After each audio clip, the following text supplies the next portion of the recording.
Hi. So you're probably aware that our last recording was split into two episodes so that we could provide one shorter episode every week instead of a longer episode every 2 weeks. So this is the second half of that recording. But since that was decided after the fact, this does not have any lead-in. It is the second half of an episode. So here is the lead-in, and thank you for listening. I assume that you know who we are by now, and that you would not be listening to this if you had not listened to the first two episodes. If you did, I suggest that you listen to those first, because this is not going to make any sense. Thanks.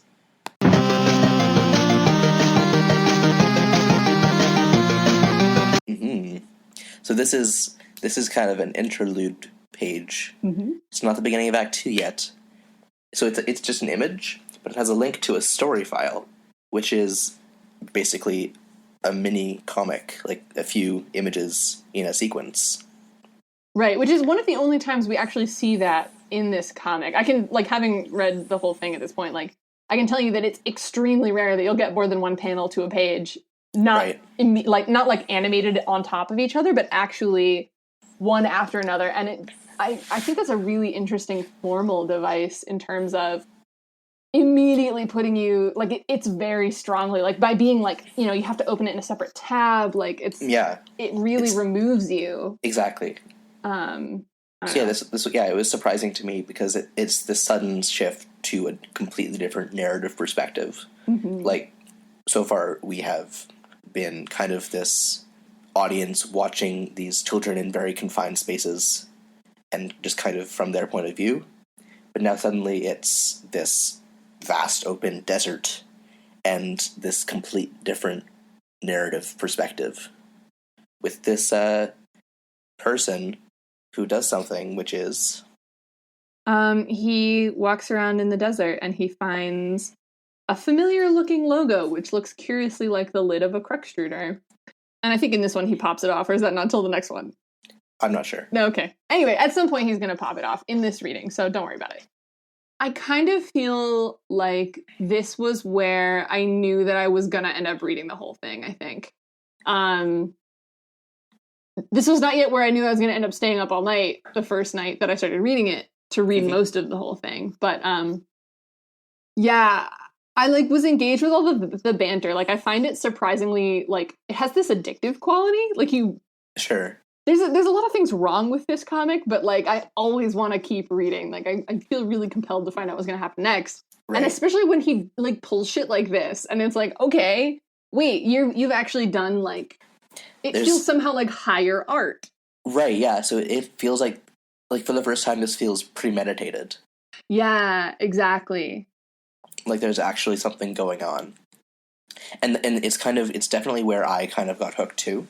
Maybe not this page exactly, but by the end of the reading we do today, I feel there's actually things happening, and there's actually something that's going to happen, and instead of just kind of a bunch of random jokes about game mechanics and data structures. Right. Yeah, it gets its act together around here, right around the end of Act 1, if you will. But yeah, I think it's definitely going to start to feel less spontaneous from here on out. And actually, I think the appeal of it as you move forward is how deeply planned it actually turns out to be. In ways that, it's not necessarily actually all planned. A lot of it is retroactively woven together, which is almost more interesting to watch. The way that he's got all of these, irons in the fire or whatever, and, gets it all connected. Anyway, so we move from that to we start seeing more of this with stuff like Rose's game fac, which is a long flowery intro whose entire thesis is that she's not going to write a long flowery intro, right? Which I love, except that once again I think this is the third time that it happens now. She uses the R slur, which is completely out of character for her. It was very jarring, to have all these kind of eloquent thing, she's writing very precisely and eloquently, and then she suddenly just drops the R slur in there.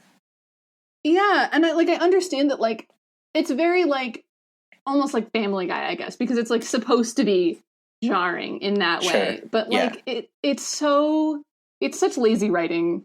Yeah. I don't know. Stick with it. Like he gets better about that stuff, but yeah, I'm sure. Then on the next page we see what happened to John's house, which is that it's. Do you want to tell us?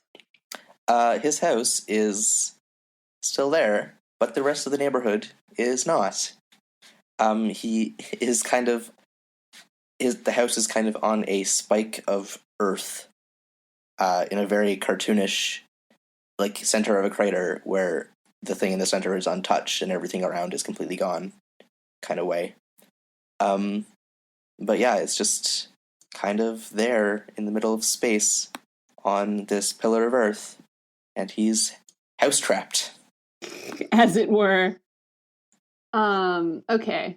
I thought that the sound effects here, between the sound effects and the imagery, were surprisingly spooky, like the way that things fade to black.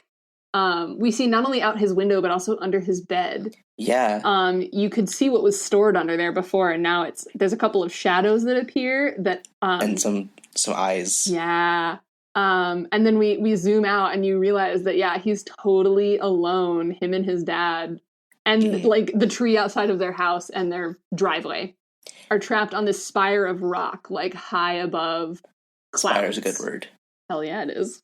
But there's also a tiny little spire of land from the neighbor's yard where the PDA landed, which is it was a funny visual gag. Yes, obviously they need that.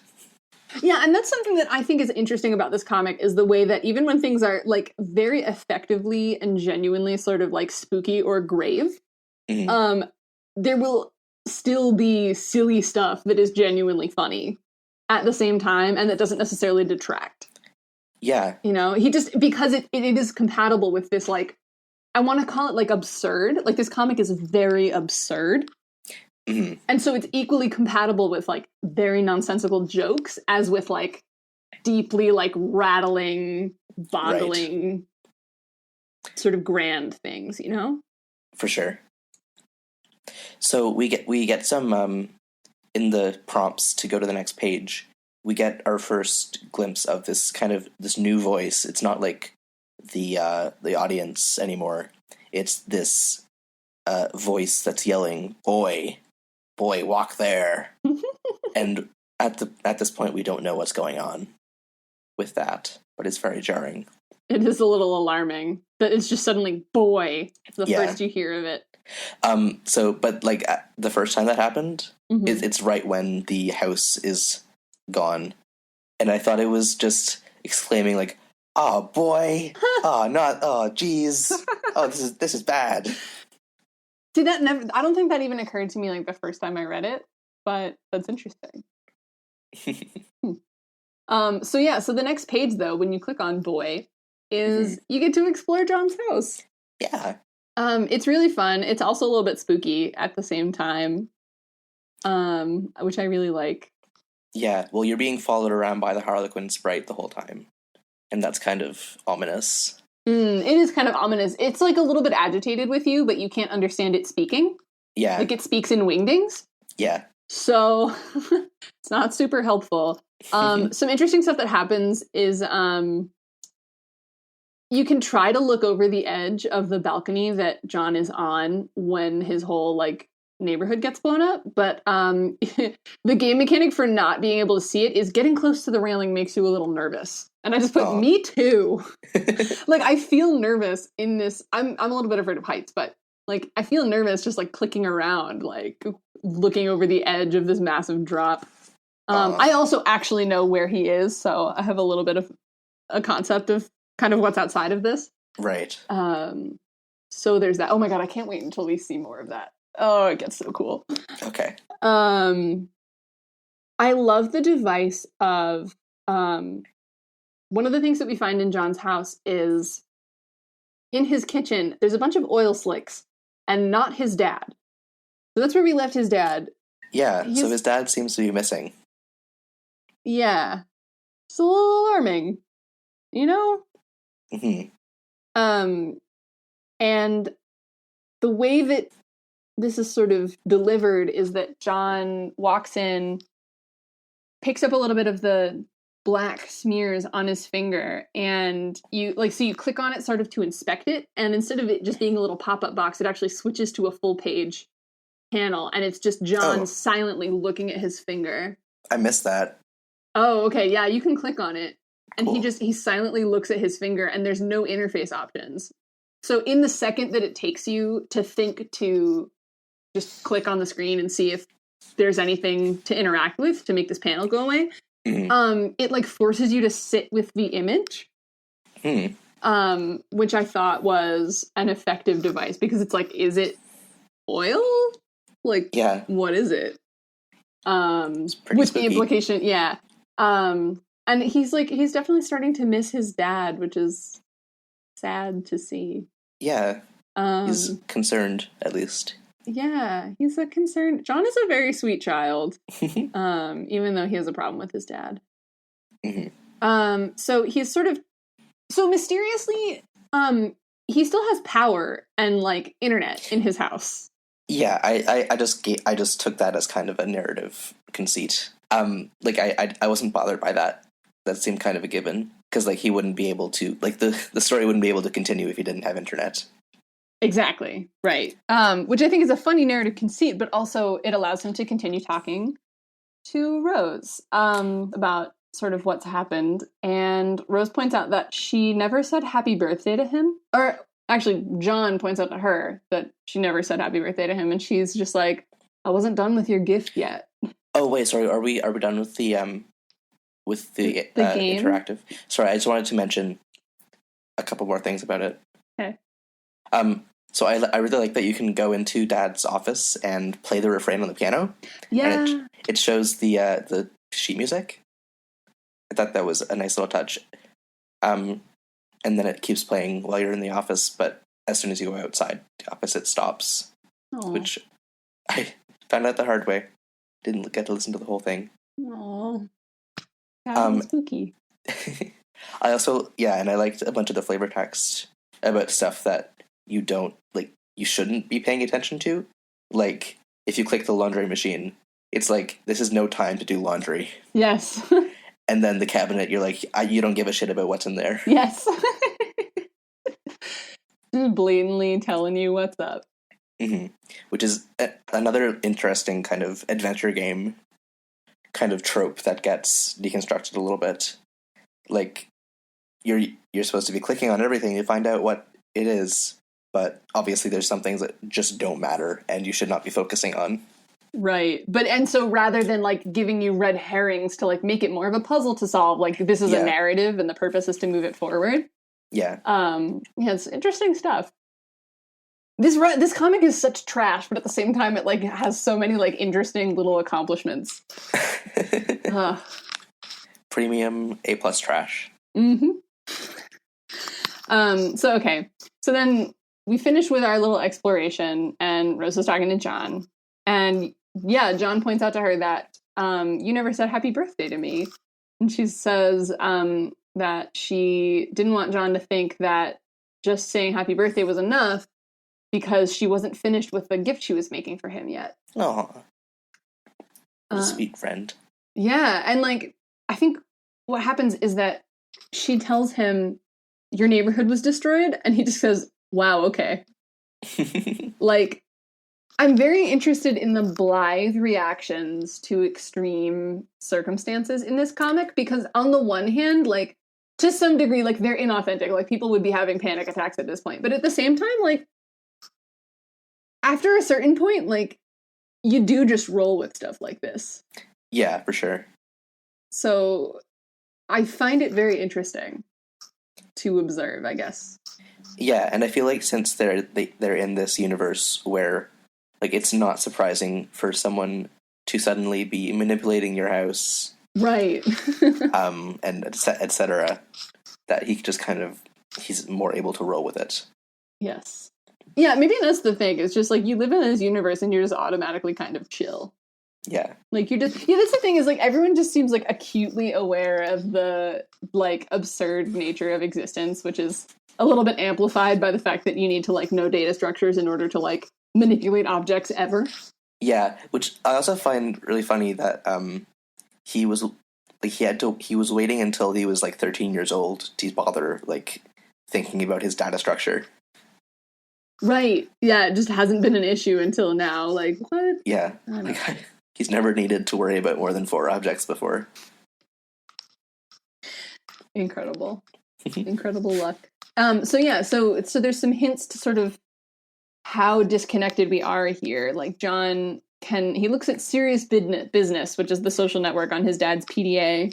Yeah, and all his dad's business associates there are worried about his dad's like hats. Yes. Like their usernames are like Fedora Lover 97 or something. Pipe Fan 413. Yeah. I also wanted to point out that I love the anime. So, what I wanted to say about that is that it's updating. Like, it seems to be up to the minute. People are talking about these catastrophes, but all the timestamps are just question marks. So, that's cool. Yeah. And then we zoom out on John using the PDA, which I think we've done this before, but this is the first time I really noticed it. It's just him, like, staring straight ahead. Like, the animation for it is him staring straight ahead and, like, poking the PDA slowly with one finger. To indicate that he's using it. That's good. Yeah. That reminds me of I just watched Cloudy with a Chance of Meatballs 2. Nice. Yeah, it wasn't as good as the first one. But in those movies, there's very, very goofy kind of animation. Uh-huh. In a way that like made me like able to watch it more than the plot, because it was like interesting visually. But basically when they're using computers, they just kind of slap the keyboard and fling their arms around. You should probably just like watch a clip of that on YouTube and get more out of it than the movie. All right, we should put that in the as mentioned. Yes, good idea. So the whole thing with Rose and the birthday gift I thought was very lovely characterization, done in about 3 lines. Yeah. You're asking if the commanding voice is an alien. Right. So that was because it was like saying weird things like address your chum, or like I forget exactly what it was saying. It's talking like an alien. It's talking like it doesn't know what anything is. It's not familiar with John's environment whatsoever. Exactly. I'm actually still not sure how you would describe the character's species. I think there is a word for it, and I just don't remember what it is. Okay, well, we'll get there. We will get there in a couple thousand pages, yep. Then they're yelling at him to cross. So the thing about being in range or not in range of things is, again, Rose has to build projections for John to get to them, but they're realizing now that the grist that they used to do that is sort of running out, and so she builds him this little plank that he has to walk along. Yep. To get the PDA, and it's like this plank over nothingness. Mm-hmm. And the alien voice is just like, scuttle quickly across the narrow bridge, and John is just like, Yep. But he does finally get across at his own pace. And we went through that stuff already. Okay. So then we move eventually. Okay. Which turnip truck did you just tumble out? Oh, yeah. Okay, I know what you're talking about. Yeah. So John kind of remarks on this weird voice, and his question to it is, which turnip truck did he just tumble out of anyway? Which I thought was a really nice turn of phrase. I agree.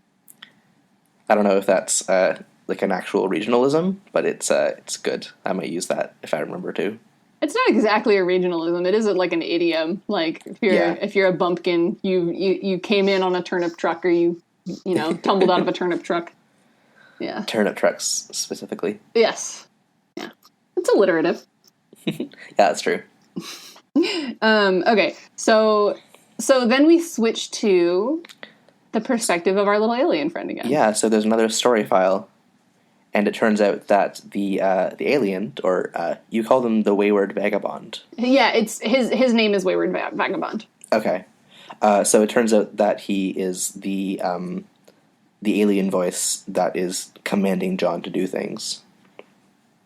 And he's actually like inputting the text into a computer that like has the bird's eye view that we have of John. Right. It looks exactly like a comic panel, but it's on a screen at this mysterious terminal inside of this sort of underground bunker that he's found. That's marked with the same symbol as the extruder. Right. So the cap was marked with the same symbol as the extruder, and then the screens are arranged in a display that looks an awful lot like the Suburb logo. Oh, right. Yeah. Yeah. And it's got 4 panels, only one of which is lit up now, which shows John. What else do we know that there's 4 of in this story? 4 friends. Yes. I don't know. It was very obvious to me, like, kind of immediately, the first time I read it. And that was one of the things that, like, I feel like as much as there's retroactive foreshadowing where you would never know if you had not read the rest of the comic, there's also little things like that you know are foreshadowing. Right. But they also convey so little actual information that you're just like, I need to know. And you won't find out for hundreds of pages, but you are absolutely kept riveted. Yeah.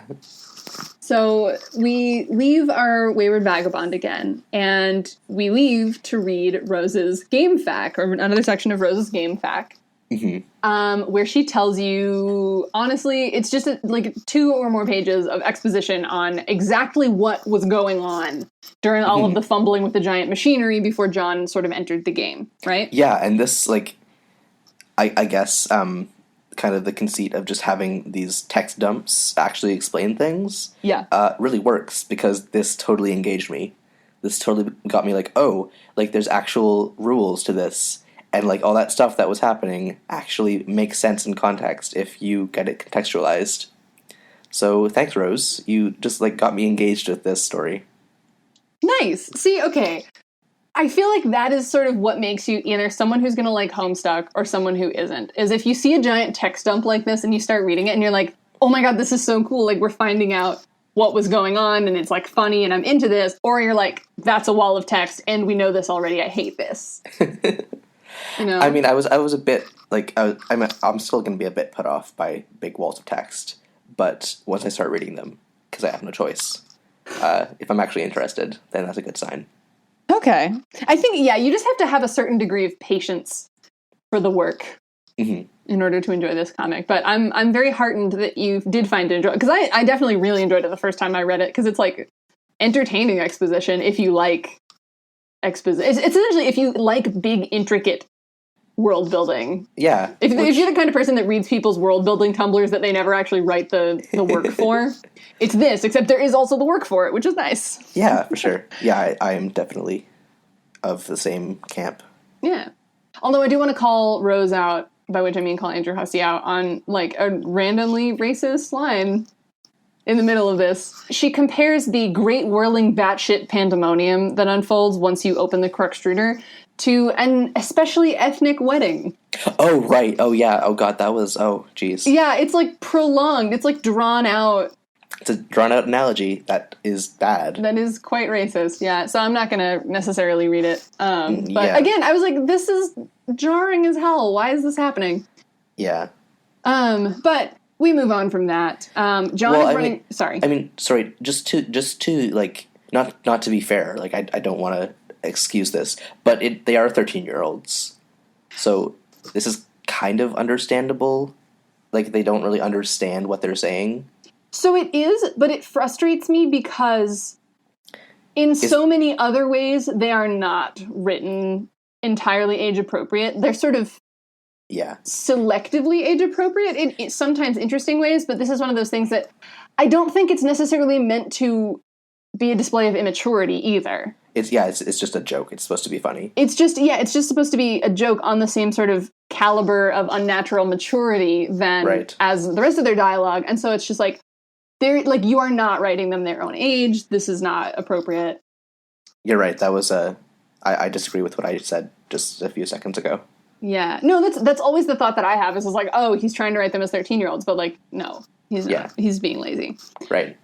But yeah, so we move on from her walkthrough and we see John trying to figure out apparently he needs to prototype his sprite a second time. So he needs to throw something at it, essentially, that it will absorb and become, hopefully, something that speaks intelligibly.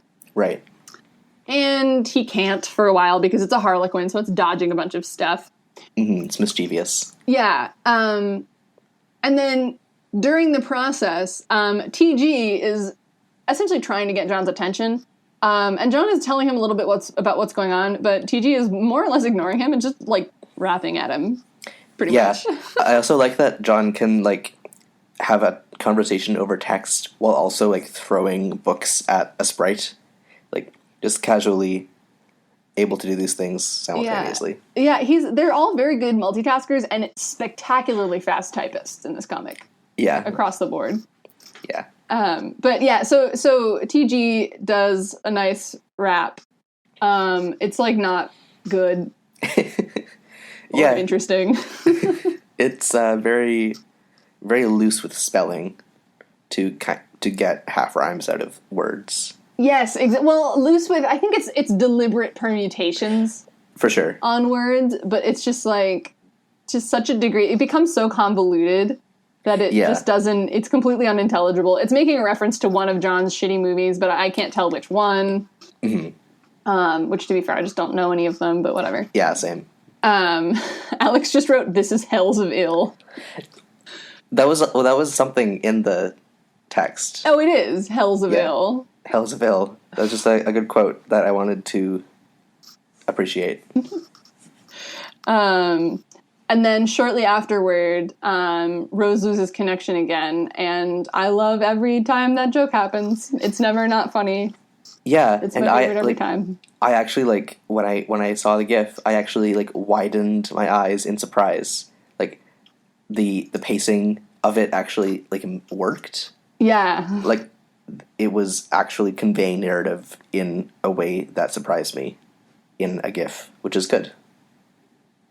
Right, because so what happens is she picks up a car, right? Rose picks up Dad's car so that they can extract, there's another extract, so they can get out John's server disk so that he can bring someone else into the game, and also that there's a package from his fourth friend, Gigi, who types in green text, which he hasn't been able to access yet. And in the GIF, she picks it up, and she's about to, like, drop it on the balcony or whatever, and then you see connection lost, and you see it looks like it's about to just sit back down on the driveway, and then it actually breaks off of the side of the spire and plummets into the darkness. Yep. So that's not good. No. Which is amazing that they do that much in 6 animation frames, or however many. Yeah. But yeah, so then John proceeds to make, like, the capital D : face that we all used so much on, DeviantArt circa 2007. And so then John is describing to Gigi, like, why he can't open her package and what happened. And again, she's, like, extra blithe about all of this. She's just like, oh no, that sounds really sad. But, like, she's not, like, having any kind of an existential crisis. She's so chill about it. Yeah. Oh, and then TG's rapping some more. I'm not even going to comment. So we go back to Rose's perspective, and I just wanted to, like, appreciate her, like, her art is really nice. Like, she always seems to have a little wry smile. Yeah. And you said earlier your note said earlier that her makeup is really good. It's really good. Yeah. She's a good character. She's a well-designed character. Mm-hmm. She reminds me a little bit of Mandy from Bill and Mandy. Oh, totally. This is another thing that they mentioned on like The More You Nerd. Yeah. Yeah, she looks a lot like Mandy from Billy and Mandy, and is a similar character as well. Oh, really? In some ways, yeah. She's like, she's like an older Mandy. Sure. In the, like, Eldritch horror, Eldritch? How do you say that? Eldritch?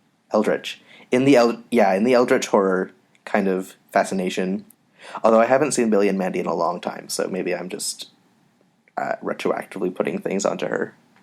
Possibly. I honestly think that cartoons like that probably have more reality in people's vague recollections of them than they ever did in terms of people's actual engagement while watching. That is a really good insight, and I love it. Thanks. Oh, and then so she allocates her strife specimens, right? She does. The prompt is to put the grimoire onto the specibus, but Yeah. she's like, nope, that's dangerous. and when it goes near the card, a bunch of like skulls pop up. Which is funny because keep reading for many thousands of pages. But she puts knitting needles in there. Mm-hmm. So I assume that is going to be more generalized than just knitting needles. Like she might have like twin blades or something. No, they stay knitting needles, but they're like they become like spear-sized giant knitting needles or like magic wands. Nice. They're really cool weapons. Everybody gets really cool weapons. The weapons in this comic are so good. That's cool. Yeah. Look forward to it. Good weapon design is important. It is. Oh my god. Yeah, I haven't even thought about this in so long. But yeah, the weapon design and the costume design is amazing, and like whole segments are actually dedicated to like they're essentially designed in front of the reader. Cool. Yeah, it's really fun. But okay, so we also get a look at Rosa's grimoire, which is her. It's a grimoire. You know what a grimoire is. You are an internet person. Okay, so we're looking at her grimoire, though, and I think it's interesting that there are these tiny, what look like Slimers, flying around one of the giant monsters. The giant monster is Flu-Flu.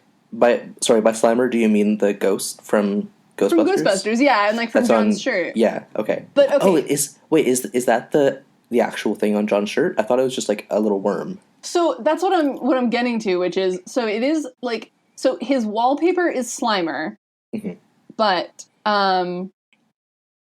if you actually look in the MSP8 wiki, beasts, like they're just called beasts from Problem Sleuth, look like that.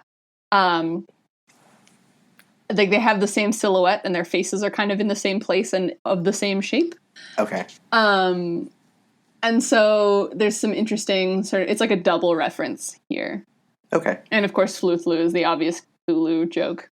Yeah. Anyway. Oh, Alex, tell us what you think of the summoning procedure. So one of the pages of the grimoire is the kind of diagrams of a summoning procedure for, is it for Cthulhu or for someone else? It doesn't matter. And she doesn't understand the diagrams. Mm-hmm. And what they seem to be is a cutaway of a window that's open, and the window is plugged in. Like there's a cord going from the window to an outlet in the wall. And that is how you summon this beast. You leave the window open and plug it in. That is exactly, as a matter of fact, how you summon these beasts. So there's an ongoing sort of window gag in this comic, but also, I'm not going to try and cite the exact details, but yeah, in Problem Sleuth, everything has to do with these plug-in, it's like a false window for like decoration of your office if you don't have windows. Okay. And yeah, there's a lot of gags that have to do, or not gags, but like important like story mechanics about plugging them in and unplugging them and what happens when you do that. Yeah. So that happens. And then what?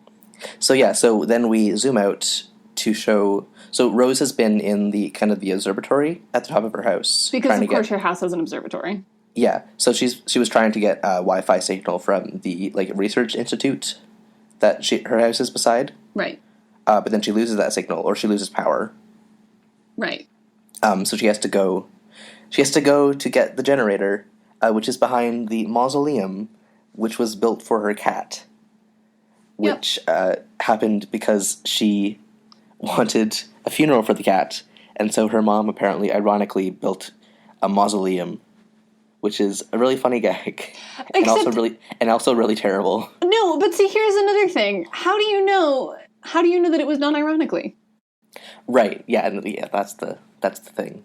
Like, which completely escaped me. The first time I read this comic, I was like, oh yeah, her and her mom are locked in a battle of ironic wits, and it's kind of messed up, and I'm into that.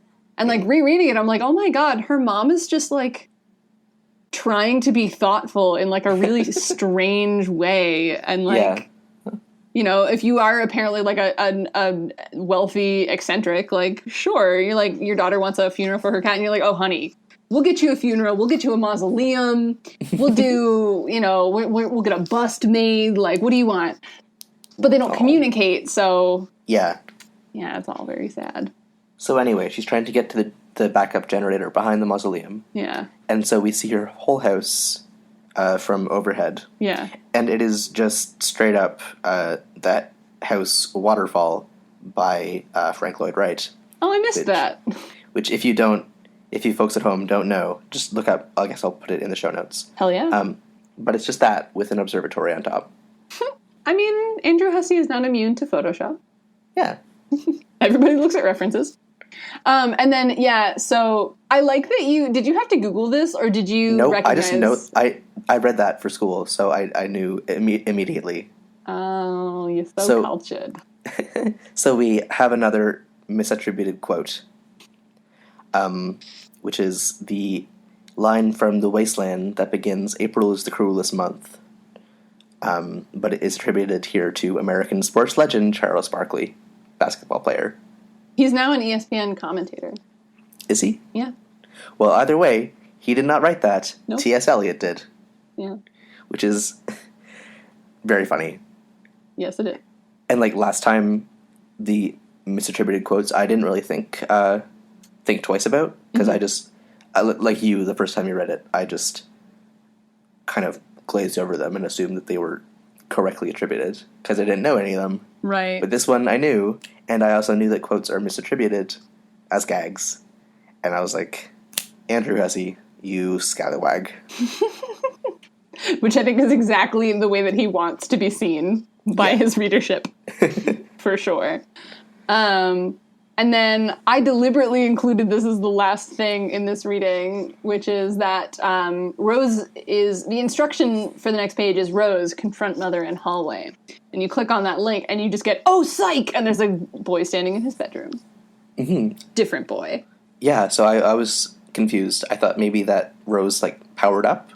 Because, like, the boy kind of looks like her, just, like, with sunglasses on. It's interesting that you noticed that. But no, it's not her, which is all I'm going to tell. I think we might actually, depending on how long this conversation goes on, we could just omit this, because this is already getting way too long. Yeah. And it's kind of unnatural. So, but I kind of wanted to just give you something to, like, be a cliffhanger to, like, want to keep reading, because I'm like, gotta keep my friend hooked on this stupid comic. Right. Okay. But then, so stuff that I do want to include is, if any of you are familiar with Octopus Pie, it's a very different webcomic from this. It's like for adults and about adults. And it's great. It's like a slice of life comic, about just like some ladies, some like 20-something ladies in Brooklyn, and like their friends and their love lives. And it's like really good. It's really good, actually. It's very good. Cannot recommend enough. I just caught up on it this past week. And something that I had forgotten about that comic is that Meredith Gran totally... Like, I'm always surprised by who reads Homestuck. Meredith Gran totally reads Homestuck. I mean, I think most comic people do, or at least did at some point. I guess so. Yeah, see, that's the thing, is this comic loses people over time, because you have to remain, like, very invested in it to, like, just keep track of everything that's going on. Yeah. But so what I thought was really funny is at some point, like, in this comic that's all about, like, figuring out, like, what you want in life and, like, you know, how to manage a relationship in these very, like, interesting, nuanced ways. I mean, it's also a very goofy comic. There's also, like, a whole bunch of sight gags and, like, ridiculous faces and, like, cutting social commentary that I have never seen anywhere else. That's true. Yeah, and there's really a lot of it that I picked up on this reread that I didn't pick up when I read it in high school, having, like, lived as an adult now. Sort of. Yeah. But anyway, so the thing that I was getting to is that, so she totally reads Homestuck, and I know this because there are little, like, sight gags about it throughout the comic. And one of my favorite ones is you look out of the window of one of the characters', like, swanky new offices, and you see among, like, the billboards that she's overlooking is Homestuck on Ice. Yep. I love it. It's really good, and I screen capped it, and you're going to see it on the Tumblr page. Good. So that's it, I think. Any final thoughts? Give me your reflections. Yeah, so like I said before, like this really actually captivated me. Like I got engaged with the story because the world started to make sense and the larger narrative started to present itself. And just kind of the conceits of the world. Like, I mean, it was kind of cool before that it was like an adventure game. But like the whole stuff with like the machines and the punch cards and the process of doing anything in the game within the game, I guess, just kind of was interesting. And the kind of the way that it was presented with Rose's prose about it was interesting, and it was all interesting. It was all good. And also a lot of the art was, while it is like a simple art style, it was also very visually engaging. Mm-hmm. Like the flashes of red when the meteors start falling was like very cool. And when the house kind of when the exterior faded to black and like eyes started popping up in the black shadows, that was cool. Yeah, I love that effect. Yeah, so I'm fully on board now. I'm so glad. I used to get really excited about evangelizing this comic to people, and then no one I showed it to read it because it is too much for any mortal man or woman or other sort of person. So, why are you highlighting all my notes? What are you doing? I'm just playing with the cursor. Oh my god. What? Rude. I forgot that you could see that. God, jeez. I'm just highlighting everything.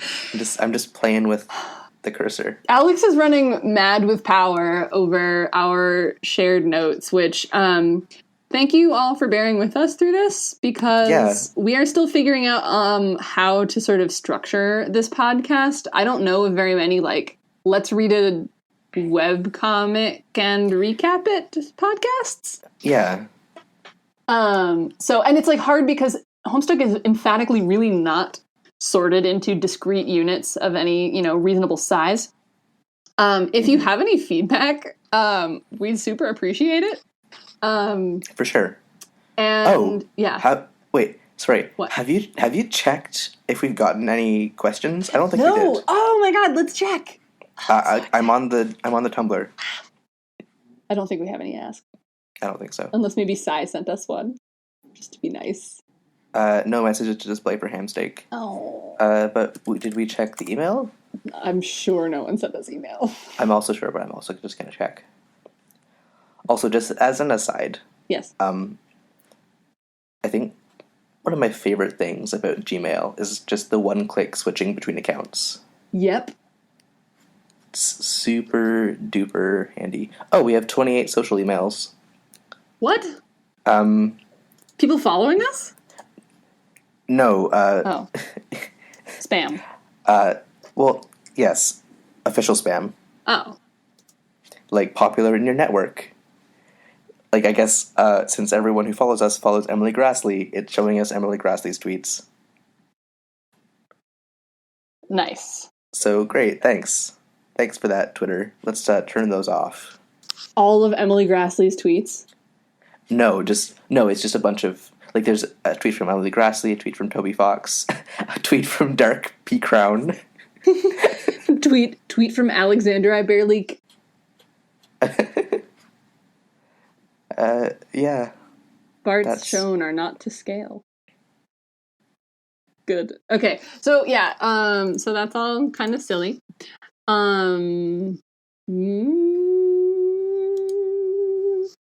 Okay, so yeah, so as we were saying, we said give us feedback or whatever, and I think that's the end of the podcast.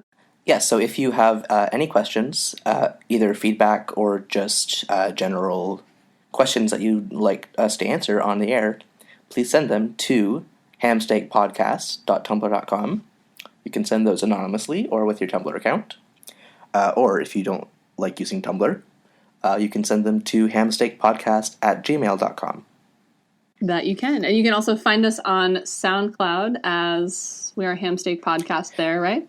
Hamsteak, for some reason, SoundCloud put a dash in our account name. Okay. So it's Hamsteak-podcast. Okay. And there seems to be no way to change that. All right. But so that's where you can find our audio stuff. And we are also on Twitter at Hamsteak PCast. Hamsteak Podcast? Yes, the whole thing. Hamsteak at Hamsteak Podcast. Do you want to re-record this? No, that's fine. Okay, sweet. All right, so yeah, we really hope to hear from you, and we hope you enjoyed. Should we plug ourselves? Yes. If you want to follow your hosts on the internet, you can find me at leafcrunch.tumblr.com or on Twitter at autumntime, but with the E in time replaced with a B. We've had this argument, so I'll let it rest. I think that spelling is nonsensical. But again, I agree. Yeah. So it is. It'll be in the show notes. Yes. My name's Lydia. You can find me on Twitter as BrickChip, like the word brick and then the word chip, spelled how you spell them. And then on Twitter as the same thing. Did I say Twitter the first time? That's my Twitter handle and my Tumblr handle. You can follow me. They're both. Alex is really good at social media and I'm really bad, so like follow him for jokes and just follow me for like me complaining about my life. Or like don't follow me. Probably don't look at me on the internet.